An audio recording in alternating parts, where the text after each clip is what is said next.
Hi hello ಎಲ್ರಿಗೂ ನಮಸ್ಕಾರ. Welcome back to my channel. ಒಂದು ಇಂಟ್ರೆಸ್ಟಿಂಗ್ ಟಾಪಿಕ್ ಜೊತೆ ನಿಮ್ಮೊಂದಿಗೆ ಬಂದಿದ್ದೀನಿ. ಏನಪ್ಪ ಅಂತಂದರೆ ಬಿಳುಂಬಿಕಾಯಿ. ಇದು ಅಪರೂಪದ ಕಾಯಿ ಅಂತಲೇ ಹೇಳ್ಬೋದು. ಮತ್ತು ಇದು ಒಂದು ನಿಮಗೆ ನೆಲ್ಲಿಕಾಯಿ ಎಲ್ರಿಗೂ ಸಹಜವಾಗಿ ಗೊತ್ತಿರುತ್ತೆ. ಅದರಲ್ಲಿ ಇದು ಒಂದು ಜಾತಿ ಅಂತಲೇ ಹೇಳ್ಬೋದು.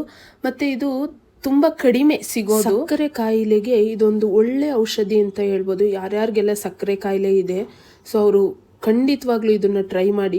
ಆ್ಯಂಡ್ ಇದರಲ್ಲಿ ಜ್ಯೂಸ್ ಕೂಡ ಮಾಡ್ಬೋದು. ನಿಮಗೆ ಇಫ್ ಇನ್ ಕೇಸ್ ಜ್ಯೂಸ್ ಮಾಡೋ ರೆಸಿಪಿನೂ ಬೇಕು ಅಂದರೆ ಹೇಳಿ, ನಾನು ಶೂಟ್ ಮಾಡಿ ಶೇರ್ ಮಾಡ್ತೀನಿ ನಿಮಗೋಸ್ಕರ. ಈ ಒಂದು ಅಪರೂಪದ ಬಿಳುಂಬಿಕಾಯಿ ಬಗ್ಗೆ ನಾನು ಏನೇನು ಬೆನಿಫಿಟ್ಸ್ ಇದೆ ಅಂತ ವಿಡಿಯೋ ಮೊದಲಲ್ಲಿ ಹಾಕಿದ್ದೀನಿ, ನೀವು ಓದ್ಬೋದು.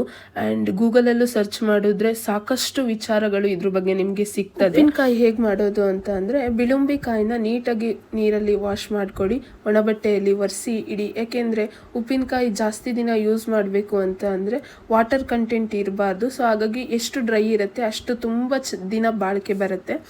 ಸೊ ಅದಕ್ಕೆ ಸ್ವಲ್ಪ ರುಚಿಗೆ ತಕ್ಕಷ್ಟು ಉಪ್ಪು ಮತ್ತು ಅರಿಶಿಣ ಹಾಕ್ಬಿಟ್ಟು ನೀಟಾಗಿ ಮಿಕ್ಸ್ ಮಾಡಿ ಒಂದು ಸೈಡಲ್ಲಿ ಎತ್ತಿಡಿ. ಸೊ ಚಿಕ್ಕದ ಒಂದು ಬಾಣಲಿ ತೊಗೊಂಡು ಅದಕ್ಕೆ ಸ್ವಲ್ಪ ಎಣ್ಣೆ, ಅದು ಕಾದ ನಂತರ ಸಾಸಿವೆ ಮತ್ತು ಖಾರದ ಪುಡಿ ಹಾಕಿ ಒಂದು ಲಿಕ್ವಿಡ್ ಕನ್ಸಿಸ್ಟೆನ್ಸಿಲಿ ಅದನ್ನು ಪ್ರಿಪೇರ್ ಮಾಡ್ಕೊಳ್ಳಿ. ಸೊ ಏನು ಪ್ರಿಪೇರ್ ಮಾಡಿರೋದನ್ನು ಬಿಳುಂಬಿಕಾಯಿ ಜೊತೆ ಮಿಕ್ಸ್ ಮಾಡಿ.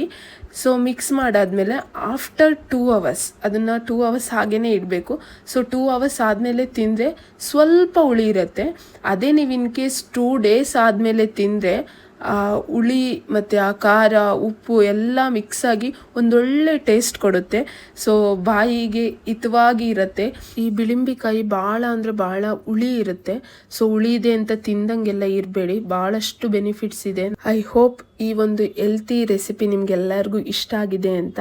ಸೊ ಇಷ್ಟ ಆಗಿದ್ರೆ ನಿಮ್ಮ ಫ್ಯಾಮಿಲಿ ಆ್ಯಂಡ್ ಫ್ರೆಂಡ್ಸ್ಗೆಲ್ಲ ಶೇರ್ ಮಾಡಿ. ಆ್ಯಂಡ್ ಹೇಗೆ ಅನ್ನಿಸ್ತು ಅಂತ ಕಮೆಂಟ್ ಸೆಕ್ಷನಲ್ಲಿ ತಿಳಿಸಿ.